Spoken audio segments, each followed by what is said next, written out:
할렐루야, 여러분 안녕하세요. 오늘은 화요일 말씀 26일 신명기 24장 1절에서 13절 말씀입니다.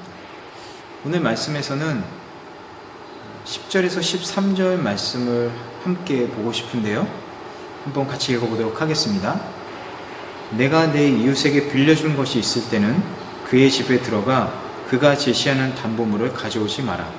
너는 밖에 머물러 있고 내게 빌린 그 사람이 그 담보물을 가지고 나오게 하여라. 만약 그 사람이 가난하다면 그 담보물을 가진 채로 자지 말고 해질 무렵 그의 겉옷을 돌려주어 그가 덮고 자게 하여라. 그러면 그가 내게 고마워할 것이고 그것은 내 하나님 여호와께서 보시기에 의로운 행동으로 여겨질 것이다.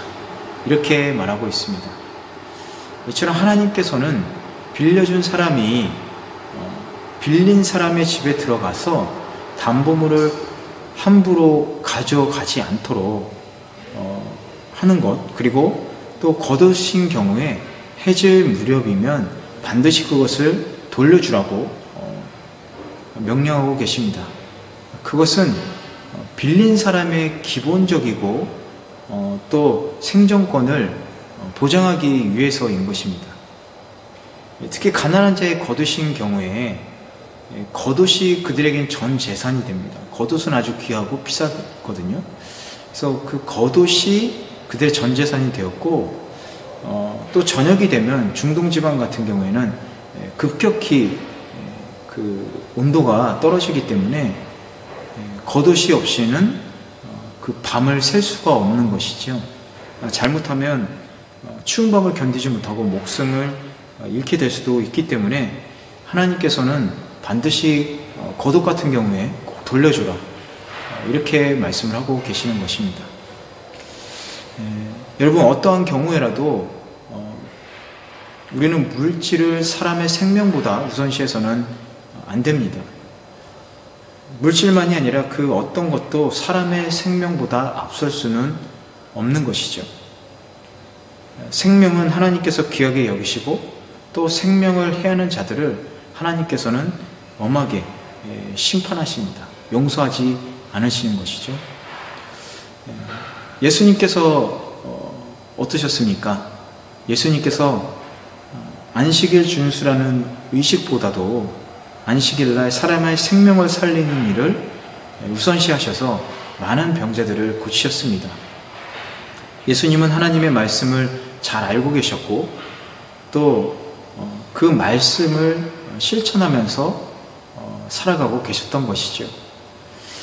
예수님께서 이 땅 가운데 오신 이유도 마찬가지입니다.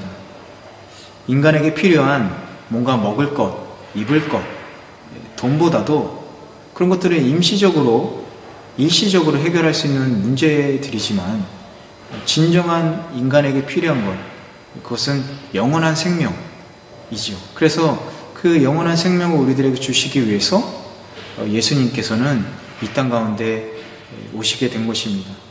그래서 예수님을 통해서 죄와 사망에서 우리들은 자유롭게 되었고, 그리고 그 예수님의 사랑을 믿는 자들에게 영원한 생명이 주어지게 된 것입니다. 그런데 여러분, 어떻습니까? 오늘날을 한번 바라보시기 바랍니다. 물질주의가 만연하죠. 돈을 위해서 사람의 생명을 빼앗고 또 자신의 이익과 욕심을 위해서 가난한 자들의 것을 더욱더 악착같이 착취하는 경우가 많이 있습니다. 뿐만 아니라 낙태 문제도 상당히 심각하죠. 어쨌든 이런 생명 경시 풍조가 만연하고 있는 것이 지금 시대인 것 같습니다. 이런 모든 현상이 바로 어떻게 일어나느냐, 바로 하나님의 말씀을 따르지 않는 것, 또 하나님의 사랑을 거부하고 또 자신들의 욕구만을 위해서 살아가기 때문에 이런 생명 경시 풍조가 만연하게 되는 것입니다. 오늘 하나님께서는 우리들에게 사람의 생명을 존중할 것, 무엇보다도 귀하게 여길 것을 말씀하고 계십니다. 뿐만 아니라 가난한 자들을 더욱더 돌봐주기를 하나님은 원하고 계시는 것이죠. 그렇다면 이러한 세상 속에서 성도인 저와 여러분은 어떻게 살아갈 수 있을까요? 우리 자신이 하나님 말씀에 올바로 서서 우리만 올바로 살아봐야 여러분 이 세상은 변하지 않습니다. 이 세상이 변하기 위해서는 우리가 진정한 생명인 예수 그리스도의 복음을 전해야 하는 것이죠.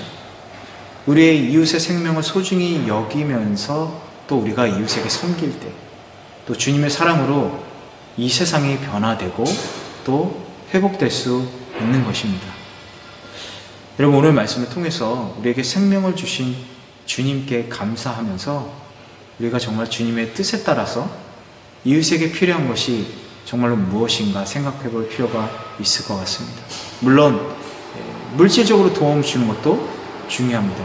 하지만 물질 플러스로 정말 생명이신 주님의 복음을 전하고 또 그 복음으로 인해서 한 생명이 영원히 구원받는다면 그것은 무엇보다 값지고 또 이 세상이 회복되어 가는 정말로 은혜로운 일이 될 것입니다.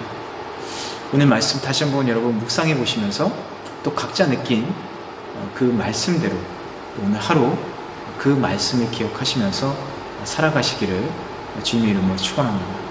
기도하시겠습니다. 좋으신 아버지 하나님 감사합니다. 우리에게 많은 규정을 또 알려주시고 말씀을 주셨는데 그것은 우리를 억압하거나 또 통제하기 위해서가 아니라 정말로 진정으로 하나님의 사랑과 또 공의를 실현하기 위해서인 줄을 믿습니다. 하나님 우리들에게 그 말씀 주심을 감사드리고 우리에게 물질적인 것 이상의 진정한 생명을 주신 것을 너무도 감사드립니다. 우리가 사랑하는 이웃들에게 또 가난한 사람들에게 우리들의 도움이 필요한 사람들에게 하나님 우리가 물질뿐만이 아니라 영원한 생명 되시는 예수 그리스도의 복음을 전하는 귀한 주님의 백성들 되게 도와주시옵소서. 우리가 그 복음을 전할 때 많은 사람의 생명을 얻고 이 세상이 회복될 줄로 믿습니다. 우리에게 용기와 또 지혜와 하나님의 말씀을 전할 수 있는 능력 허락하여 주시옵소서. 감사드리고 예수님의 이름으로 기도드렸습니다. 아멘.